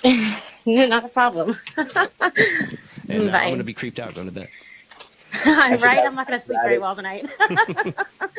I should add those breath sounds to my Solomon app. Yes. Oh my God. I didn't even notice that on there. I noticed all the helps on there though. Is that like something that's in the app itself? Is that a word that you have in there? Do you have word banks or is it? Yes, the word banks, IP sweep, and also a single audio file. It's going to be in the directions of how to use it properly and also all the details about it in the app. So just stay tuned. September 19th, 2017. And it's going to be on Android? Yes. Android only. The applications are not available because of the coding is all different. I know all about that, yeah. I know so many programmers just are like, I'm not messing with Apple, and I don't blame them. Well, I got a new tablet, so I got it. I'm going to have to borrow my kid's tablet. He's like, what's this app? That's not when you play. Okay. Well, thank you guys. You guys have a good night. You too, Chandra. Thank you for calling. Bye. So let's get in a little bit about this Insidious experience. I know we don't have a lot of time, but we still got some time. Just give us a little bit. You can't hang me there with Insidious and not make me want to answer. By the way, my thoughts on Insidious really quick. Great concept to a movie, but one of the worst dialogues ever written in movies. Oh my God. But there's also a lot of corny I call them also the what were they called? I called them, what were the ghost hunters I called them? Shit, I forgot. I'm gonna beep you, buddy. You're like, sorry, Matt, you can't ever come back on. No, you're all right, bud. But the Mormon ghost hunters, I call them because they always dress like that. Oh yeah. They got that woman in another movie now, like a spinoff. But anyways, Insidious experience for you. Give us a little bit. Come on. Okay. Well, it's pretty much exactly. I don't actually, to tell you the truth, I think this happened before the movie came out. I could be wrong. I don't think it was even in my imagination yet. And this was interesting. I prayed to God one night. Here's the thing. I'm not too sure if he exists or not, but I still do it just in case. and also it's a human nature to naturally feel more comfortable about maybe something being there to help you out in life. So I was at one point I was like only a year into investigating. That's it, and I asked this specific question to God. I was asking if you're there, please, and if I'm going to pursue this career, this path, can you please show me all the answers or show me what I need to know? And literally, not even kidding you, about 10 minutes after I prayed this, it happened. It felt like something weirder than I've ever experienced before. I've had lucid dreams before. This is no lucid dream. This is different. It felt like an out-of-body experience. And at first, I was thinking maybe this was a lucid dream at the time, even though it felt completely different. But some of the details, though, this is the part, it sounds a little crazy, is the thing about this. Nothing's crazy on this show, my friend. You're fine. Yeah, this is why I don't really talk about it this much, because it's kind of... I know the feeling. My shadow person experience of talking to her, it took me years before I could tell people it, and now I just don't care. Yeah, so pretty much what happened was I entered a room. This is where it gets weird. I entered this red room, dark red walls, dark red floors, and I was in the middle. It was a circular room, and I was in the middle, and all of a sudden, this is what's happening in the room. This is the part that I don't like explaining because I think it sounds weird and crazy. But, don't worry about it. But there was an orgy going on around me, and I was in the middle of the room, and I was like thinking to myself, okay, what's going on here? And then all of a sudden, one woman catches my eye. Oh yeah, and another weird part about this is that when the orgy was happening, they also were staring at me, like a weird stare, like I don't belong there type of stare. The other people were? But they're doing it while they're still doing it. Like yes, that's what made it weird. Like you're not from around eyes wide these shut parts. stuff going on here, but continue. You're not supposed to be here. Like you're not supposed to be here type of stare. And then I saw this woman at this, what do you call it? Altar? It's pretty much. No, it's actually the girl's looking out the window and these drapes and everything, but she's looking out the window. I could tell it's a woman, even though she was a black silhouette. I could tell it's a woman because of her hair, a black silhouette of her hair. And also, here's the thing. So I saw this black silhouette of a woman just staring outside.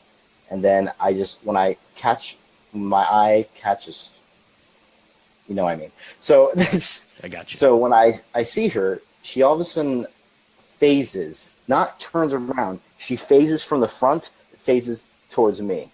Like her face informs into the other side. Ooh. And then was staring at me, and then literally, and didn't run up to me. It glided right into my face. So we're like this close to my face, and I was thinking maybe this is a lucid dream, so I could wake up when I want to, but it wasn't letting me wake up.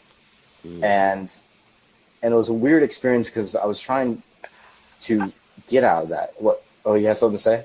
I was going to ask if they made, because those certain dreams when you make the eye contact and you just know from like the look, but that was like right up in your face. Yes. Oh my gosh. I want to make a short film about this, obviously a recreation of it, or a recreation. You should. And I want to show exactly what I experienced during this real insidious experience I had. And you might have to hire some porn stars for this one, though. I know. That's the problem. I wish that didn't happen. It was so I could make it easier. But this one, I'm just telling you guys the truth. That's something I would not add into my fictional story if I was going to make a fiction story, because I would like to keep that stuff out. But you would leave the orgy out. Yeah, I would leave that out. But this is what happened, and this is the craziest part during that experience, though, is that when this went up to my face, I felt my body again, my actual physical body in my bed, and then I felt my heart stop beating. You know how has your heart ever skipped a beat? Yes. You know that feeling? I know. Yep. It's like that, except a lot more painful. And it's actually painful. I've had the heart stop, and something similar to you. No orgy dream like that, but something similar. It all has to mean something, though. So you can't leave stuff out because everything has a meaning, and that's why I mentioned it. That's just crazy. That's awesome. It actually reminds me of the she gave you back your. Do you think she gave you something back when she came up to you, or? You know what's very interesting about this experience? Ever since this experience, I've never been attacked by any entity ever. Through all the years I've been doing this, after that experience, like never a been protection? attacked. Like for some reason, I feel like I'm way more protected now. I never get scratched. I never get attacked. And How old were you? How old were you? This is back when I was 17. Okay. And I So you're started. still young. That's the best. That's the age when that's. And when I had my shadow person experience, I was 17. And 17 to 18 is when I turned 18 in the middle of it. But when I had that experience, I felt the same way when it ended for me. Mine was not one night, but it was a 4-month ordeal. When it ended for me, I've had investigators next to me get scratched or have a walk-in experience, or I've had people. I have one time where I felt like my arm was grabbed and I had something left on my bone from it. But that's the only time physically I've ever been touched, really, really touched or hurt. But otherwise, never been scratched. I've been around other people who have, and I felt after that experience the same way as you did. It's like I was like touched by the darkness, but something saved me, and I have had some extra protection because of it. Oh, that's interesting. So that's interesting. Very, very interesting. You maybe that woman that got in your face was in a way a guardian angel that came and you like peered into the wrong room. Like Matt went on an astral travel, and ended up in Eyes Wide Shut. They were all looking at me like I didn't belong there. That was very weird. Right, and maybe she intervened. You traveled to some lower astral realm where they were reenacting Eyes Wide Shut 24/7, and you had to get out of there.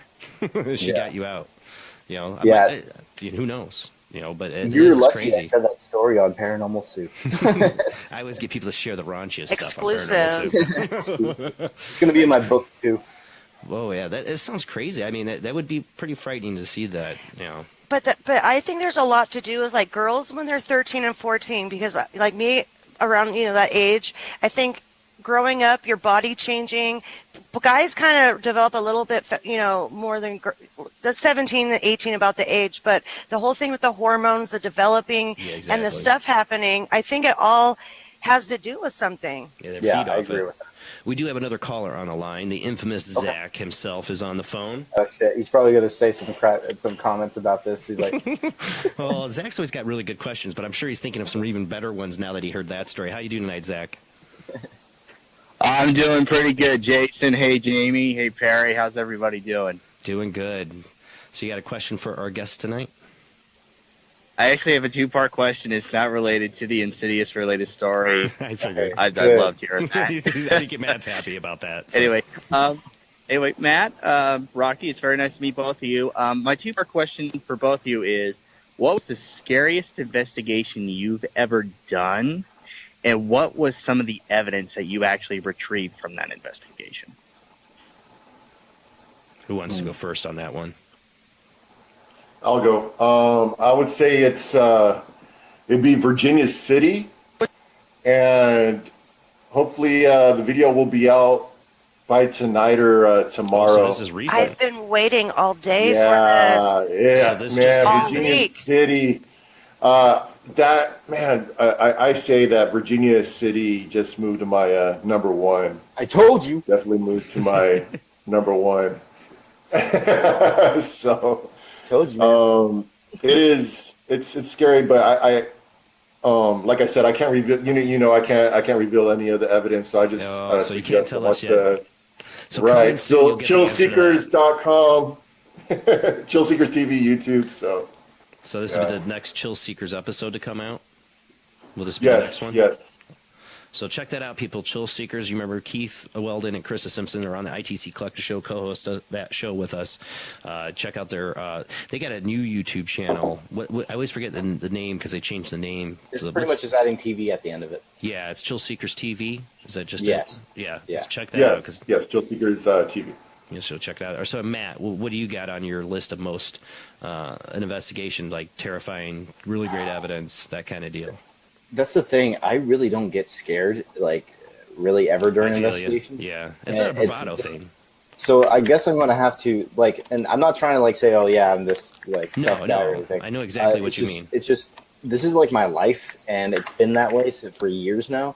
I guess I would have to say, like, towards the beginning, I guess. Actually, I'm just going to go with the Virginia City story since we're on that topic. There's something but interesting. You can't give it away. Don't give anything away that might reveal the Chill I wasn't. stuff. Okay. I wasn't actually there. Okay, so this is your own experience there. Oh. I was there before they were. Oh, 2014. Actually, I don't know about Keith and Krista, but before Rahkee. 2014. That was creepy. Okay, so Keith, I went to Mackey Mansion, also Old Watch Show Club. Mackey Mansion, by far, still to this day, after years after this happening, is still the #1 most active location I've ever investigated. And there's at one point of the night where I was in the building by myself doing an SB7 Spirit Box session before we had an awesome Banshee box or something like that. Before I had all that. This is like SB7 days, and I was upstairs. There's a lot of activity upstairs, way more when it came to Mackey Mansion, in my opinion. And when I was up there, and I was there by myself, I felt like I was surrounded, completely surrounded.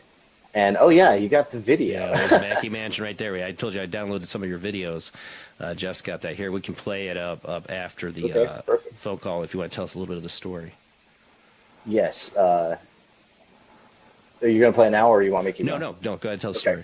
Okay, sorry. I was pretty much upstairs by myself for a while doing SB7. Great responses with SB7. Like back in my Soul Seeker days, I was getting some of the best SB7 responses I've ever gotten in my career of paranormal investigating.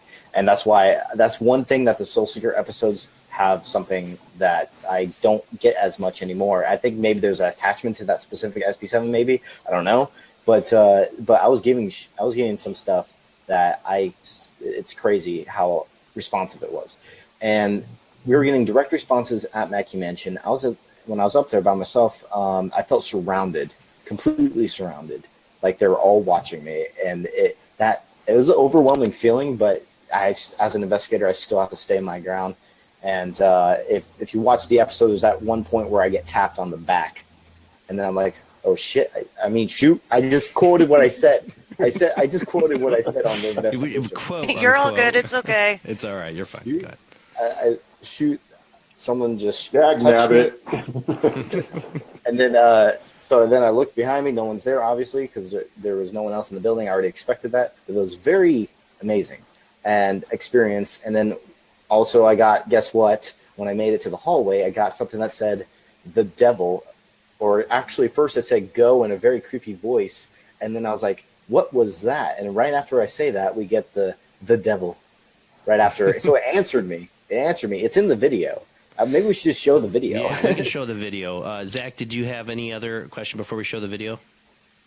Nah, brother, that was pretty much it. Thank you so much, Matt and Rahkee, for answering my question, man. I greatly appreciate it. And Jason, I hope you feel better as well, man. Drink plenty of orange juice, man. I gotta buy some orange juice. Whenever I'm sick, I never have anything. I'm like out of it all. Orange juice, NyQuil. I'm always out of it all. Zyrtec, yeah. I'm like, it's always emptied out. I'll go buy it, and then I'm not sick for a long time, and then it goes old, or I get sick and use it all, and then the next time I'm sick, I'm out. Okay, let's go ahead and roll to that video. Jeff, I'm going to go ahead and put it on you here if you want to go ahead and roll that video. After we're off the air, I have something to show you guys, something crazy from Man vs. Paranormal.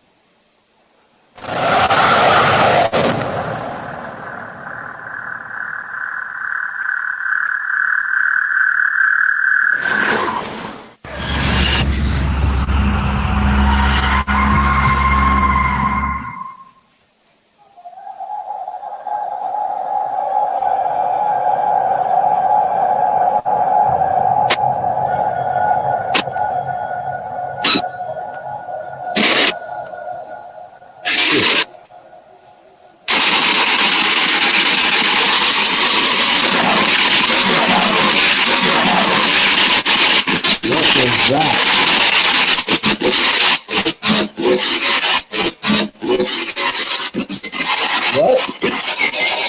Who was that was speaking just now?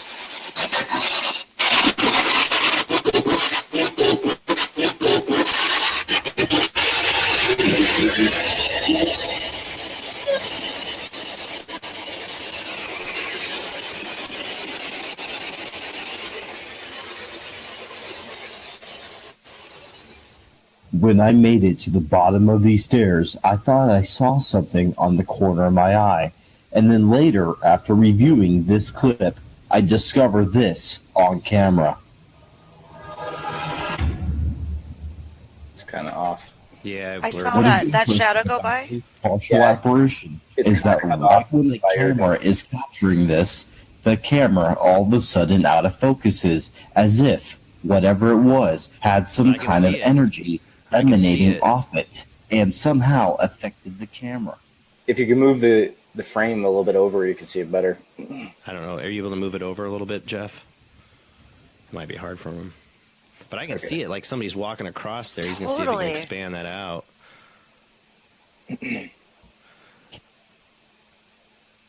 And was that a female whimper also? I didn't. That little. I don't think so. I think that was That- probably SB7 stuff. Yeah. Or me wheezing because I'm so sick. Or probably that because I didn't hear it. But yeah, this was something maybe debunkable too for this. I want to go test it out. I have to. I need to get the CX7 again. It looks like if there's nobody walking across there. No, it's not a looks like- person. It looks like a person. So if there's nobody there, I think you got something. I mean, yeah, And you got to it's like debunk it and try to recreate it, but The way you push the energy around, it's like when you come down and you can feel like you feel the energy moving around, but you can visualize almost what you picture. Mm-hmm. Yeah, It really seems like, and when the camera unblurs, you can see that there's a railing there. It'd be whatever walked there. If it was a person, they'd be trapped right there, unless they jumped over the railing. You know, I mean, you wouldn't know. And so, I mean, it looks like something's walking there, and it's interesting. It happens right when the camera blurs. Just so you got everyone know that's viewing, you can watch the high quality version on Devil's Hour Productions. It's because right now it's pixelated. Yeah, it's always gonna. Sorry, audience. When we play the videos, the way it comes out on the stream, it ends up becoming pixelated on it. So definitely check this out at Devil's Hours Productions. But even pixelated, it's really interesting because, like I said, it looks like somebody is walking through. I mean, it really looks like you caught, and they seem like they'd be short. Yeah, Like actually, child there is a size. report of a little girl there. A lot of reports of a little girl spirit there. And that's what it looks like. It looks like it would have to be a small child for the height, because compare where it's at and where the height of the railing is, you can tell it's got to be like a little 4-foot person. And you know? remember when I said in the video I saw something on the corner of my eye? I was actually looking at, because when I was downstairs, this doorway right here, right in front, right there. See, there's a doorway right there, and I was looking out the window of that doorway, and then all of a sudden I saw something on the corner of my eye, and I look over, it's nothing there, but guess what? The camera caught it. Yeah, it definitely did. I mean, that is really interesting. That is really cool. What's the story behind this place? Just short story of it. Actually, this is where Johnny Depp actually saw an apparition of a little Really? girl. I haven't heard that story. Yes, this location is not as well known. It's more the Old Washoe Club that's very well known in Virginia City, but this location is totally underlooked. Actually, this was at the time when barely anyone was investigating it, is when I investigated this place.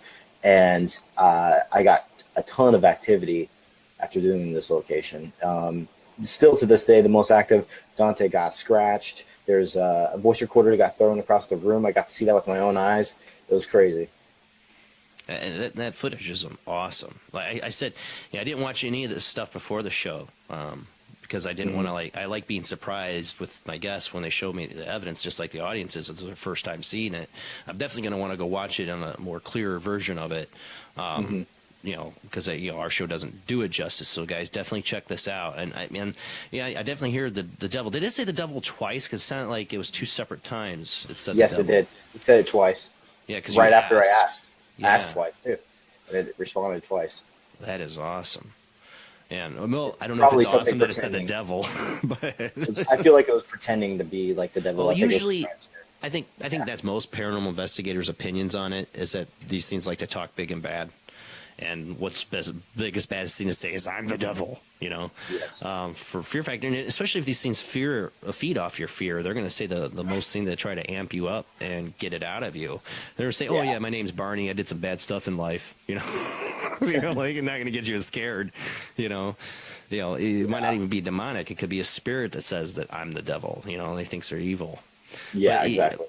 I've only dealt with 2 cases that seem to be demonic, and they're very rare. You know what creeps me out more than the devil, though, is a little kid spirit. They creep me out because one, it's the saddest thing to me. that a little kid's spirit could be trapped somewhere. I just don't, understand. That seems so wrong. It seems, but I've seen a lot of evidence of it. But it's also the saddest thing in the paranormal is a child spirit that's been, trapped somewhere. And then they say that just like these things intimidate the devil, they're saying they're the devil, they intimidate children. They're not really children. People say they do that. Mimic. They like the mimic, exactly. so they could bring you towards, actually bring you in, acting like they're innocent, but they really aren't. Demons are intriguing to me, but I hate them at the same time. Mm-hmm. Now, you said like yourself, you were like me, you're spiritual agnostic. So it's like I hate to even quantify something as demonic. I hate what I doing usually it. say is negative entity. Yeah, same here. My shadow person experience I've talked a lot on this show. I've never just broke down and said, oh yeah, it's demonic, because I'm not Christian, and it's not that, I don't believe it's possible for demonic. I do believe there is evil out there, and I do believe when people say I'm demonically possessed, they're telling the truth. There is something there. There's something to the names of demons. There is something to the demonic world. I'm not saying demons don't exist. I just don't like quantifying every dark experience as demonic. Exactly, and I agree with that. There's also one other thing that I find important is that it's very rare, guys. It's super rare. You're gonna actually tell you the truth. You could tell by the energy. It's completely different. There's just a creepy feeling. Then there's the you're with evil itself type feeling. It's something you don't get used to really. But the only time I feel like I've ever encountered demonic is actually with certain people I met that I felt were demonically influenced.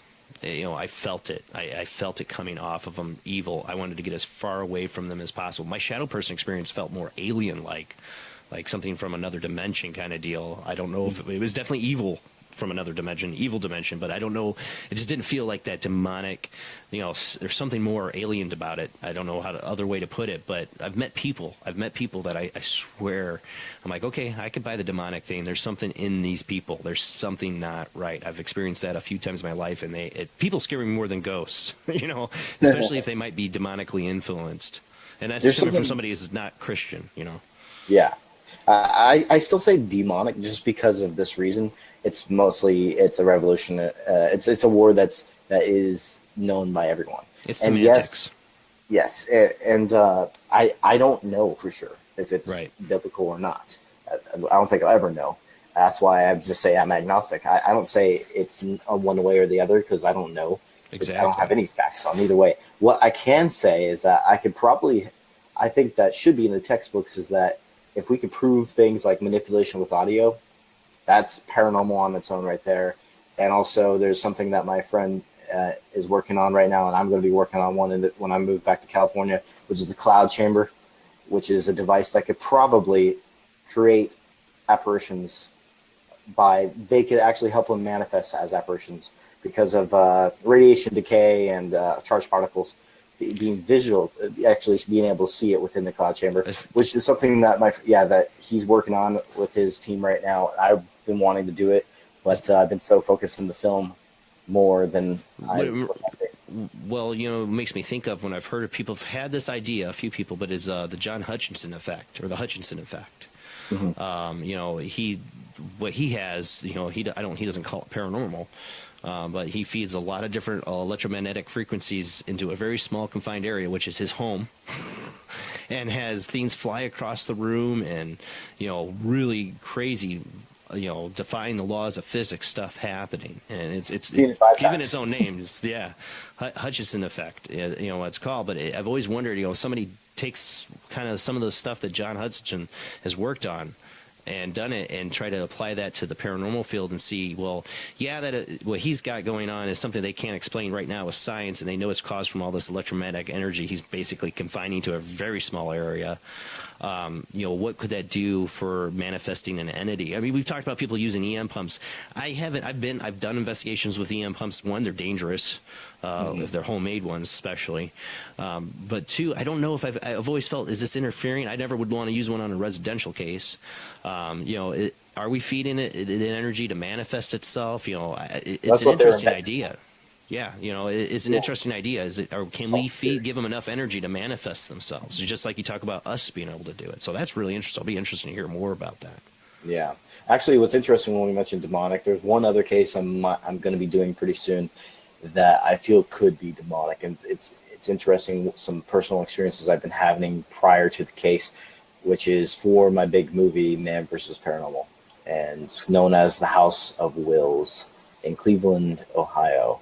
And it's owned by a Satanist, but I've had some weird experiences for me preventing to even go right when I was about to go for filming for the last part of my movie.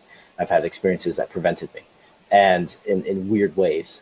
I heard you hear that all the time with demonic, that with the people that had really truly experiences, that it can reach out to an investigator that's going to come, and before they even get there, as soon as they start talking to the client, things start happening in their own home that's just never happened before. So you hear about that. We've talked about this on the show. I've had guests and callers into the show have talked about stuff like that. Yeah, it's like I said, when something is demonic compared to like a ghost trying to be like thinking it's demonic. People need to trust their instincts more and feel and just really listen to that gut. It's probably right. Your instincts are usually right. Yeah. That's crazy. So, yes, Man vs. Paranormal, by the way, that is a film that I'm working on. If you want any info on that. Because there's a big, we're planning on doing a future episode where after the trailer comes out, I want to be giving you lots of juicy details about Man vs. Paranormal. But for right now, I can tell you a little bit, guys.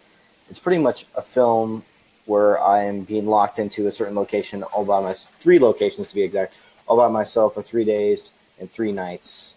And it's on IMDb. It's a film I've been working on I've been trying to get it done for 5 years now. I finally started filming it less than a year ago, almost a year ago.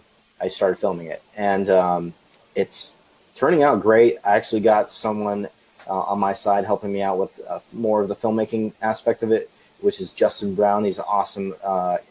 He's really good with his camera work, and now I finally found a guy that is going to be able to do the shots I asked for. Like, I could just have to direct the shot, and he could do it. He's amazing. Justin brings the tech, man. I mean, he really does. He knows what he's doing. Oh yeah. I mean, he does great with it. Just his live streams, the equipment that he brings, and the way that he films it, it's awesome. I try and copy some of his equipment ideas just because I think it's genius. It's what we should be doing. As an investigator, you should be doing what Justin is doing if you want to have proof of paranormal. Like, for example, the whole cross-checking audio is very important. And the cloud chamber thing was all Justin's idea. I didn't even know the existence of the cloud chamber until Justin mentioned it to me, and I checked it out, and I was like, holy crap. I almost said it again. Holy crap, this needs to be done in the field. And this is why I've been obsessing over that. But I had to go first with the film because I've been working on that longer. Then I could focus on the cloud chamber. So after the film's done, I'm planning on working with the cloud chamber also. Justin won't be the only one. I'm really interested in that. I've always wanted to be able to experiment like that, and I've had some of the same ideas about what can we do to, in a way, help spirits manifest. This is a question I like to always put to people that are in the ITC, and we'll see what your response is to this. And I post this question like to Steve Huff. I'll post it to Keith, and I posted a lot of people. Is let's say you invent the perfect app, or you invent the cloud chamber that manifests a spirit. You invent a way to make the paranormal real to almost everybody, and you're able to directly communicate. Do you think that would be a good thing or a bad thing? Have you ever considered the implications of direct communication? We get verified communications. So now, they explored this in a movie recently called The Discovery, and in that movie, everybody decides to start killing themselves to join the afterlife that seems so appealing because they're talking to the dead. If we actually got direct link communication, what do you think are the real consequences of that? Have you ever thought, gone down that thought path in a way? Well, let's say this: how many scientists have actually thought of the outcome, like nuclear bombs, and what some of the Nazis have been doing when it comes to science? In the name of science, there's been a lot of bad things involved with science. Yeah. But for me, I'm going to go with my point of view, just because I've been doing this for too long, and that's been my goal. So I'm not going to quit at the last second and be like, sorry, no. Me neither. I'd still be pushing ahead. But I want to know. That's just who I am. That's how I've been since I was a kid. You're one of those kids, so when your mom says like this, you're like, well, why? Well, why? Exactly. Well, why? And that type. Because that's what I said, but why? We were all those annoying kids. Everybody in this panel probably was those annoying kids that asked those questions. That's why we're still doing what we do. Yeah, no, exactly.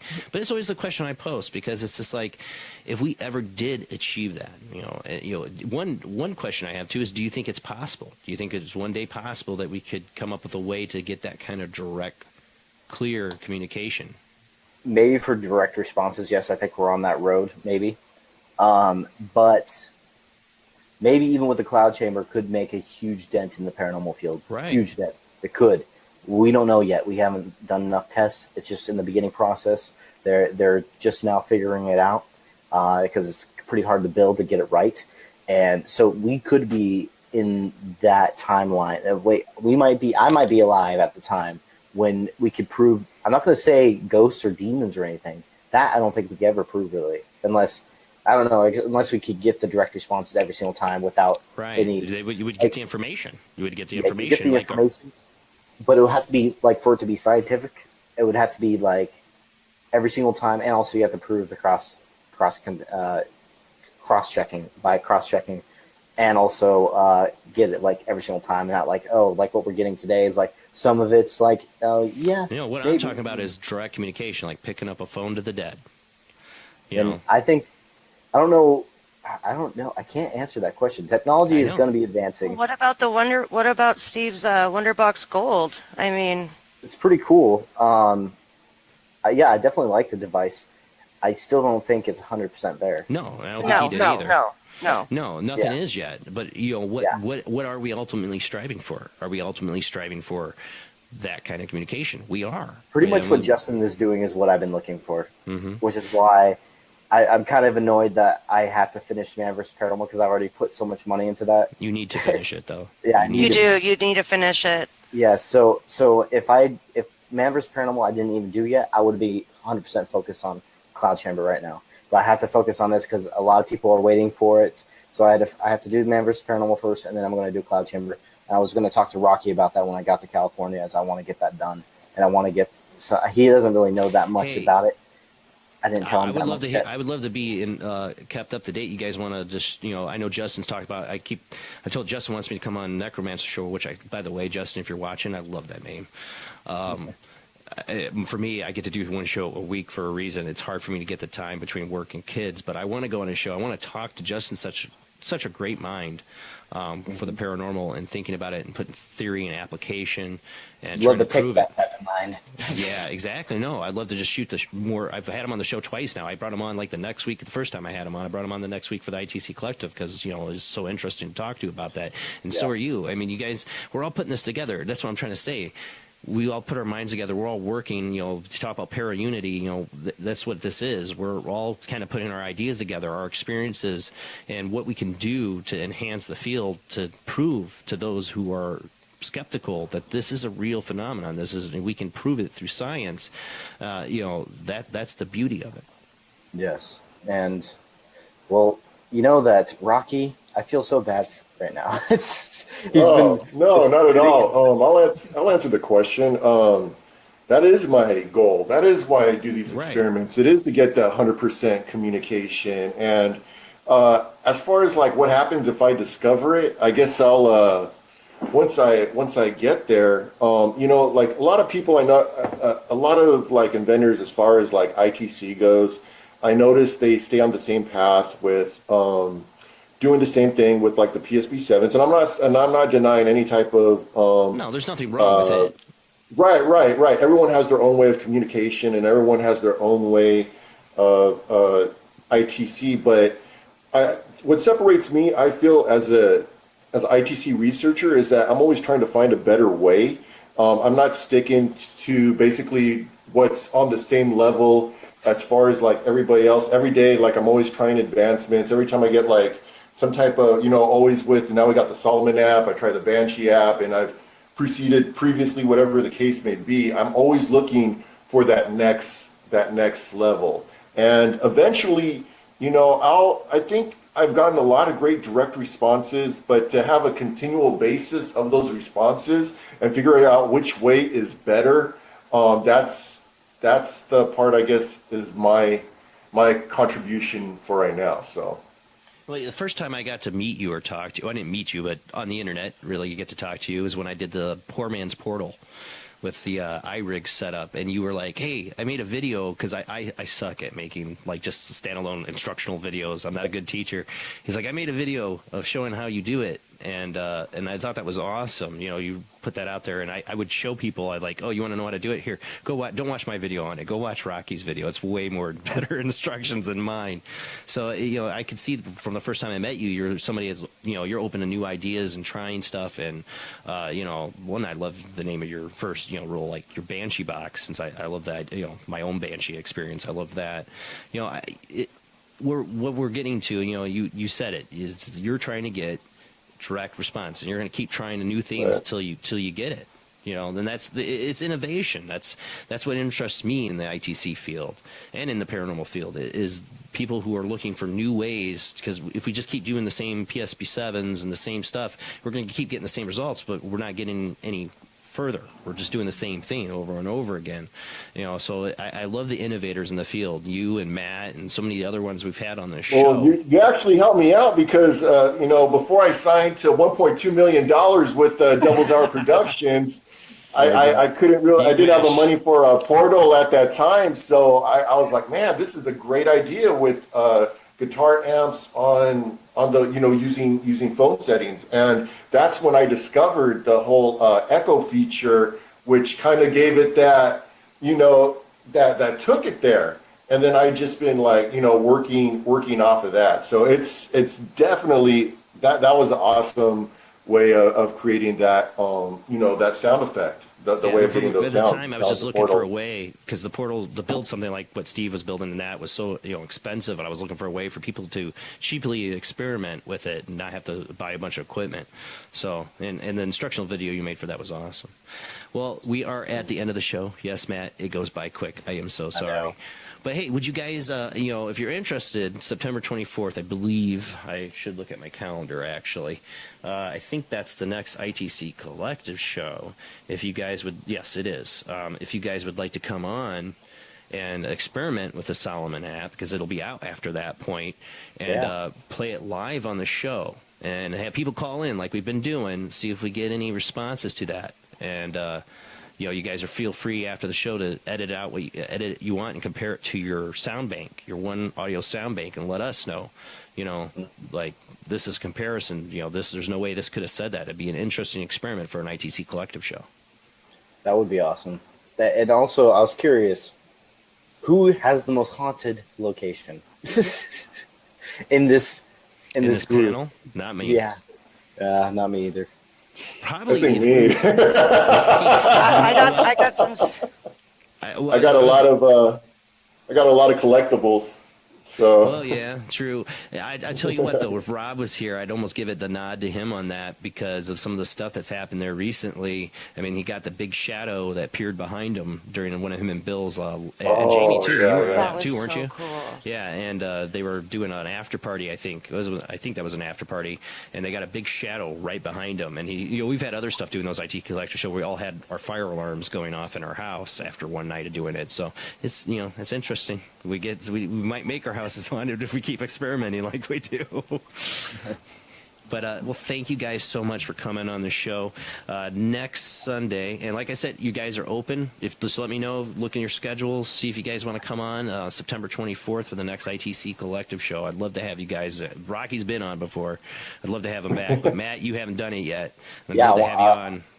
It all depends on my job because I'm trying to get as much overtime as possible. I But exactly feel you. That's why I say it. I understand if you can't, because I have other people ask me to come on their shows, and I always feel bad. I'm like, well, we'll try to work it out, but it's so hard for me to do it. So I understand scheduling wise how. as of right now, it's a yes. As of right now, except I have to wait until the job's, and it'll be 11 again at my time. Yeah, I don't know where. You're down south Indiana, aren't you? Yeah. So yeah, you're 11 your 10. time. Yeah, I'm up at the Michigan City. We're in the weird Oh, area yeah, of Indiana. I should be able to do it. All right, well, awesome. That'd be great to have you on next Sunday. I better get the exit music going because we got to end the show. Thank you so much, Matt. Thank you so much, Rahkee. You guys are awesome. We got to have you on again for the ITC. If we don't do the ITC show, if you can't make it, we'll have you on again for another show. Actually, we got you scheduled. What was it? November? I think 26. November 26th for the Man vs. Paranormal. And yes, everyone also want to say go subscribe to Devil's Hour Productions. We really need the watchers so we can teach the world what we could. With filmmaking, we could entertain, we could give you the answers hopefully one day. If you go subscribe to Devil's Hour Productions, please do that. Devil's Hour Production, guys. Check it out on YouTube. These guys are coming out with some really great stuff. Thanks for everybody for watching. Next week, we're going to have Lori Johnson from Ghost of Shepherdstown. We're going to have her on the show for the first time. We'll let you guys call in and talk to Lori that night. I think she said she'd do one free reading, if I remember right. That's what she said. But it'll be interesting to talk to Lori onto the show. And, of course, ITC Collector Show will be September 24th, and hopefully we'll have Matt and Rahkee there, and, of course, the whole Paranormal Soup team.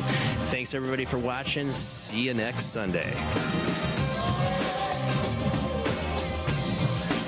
Hey.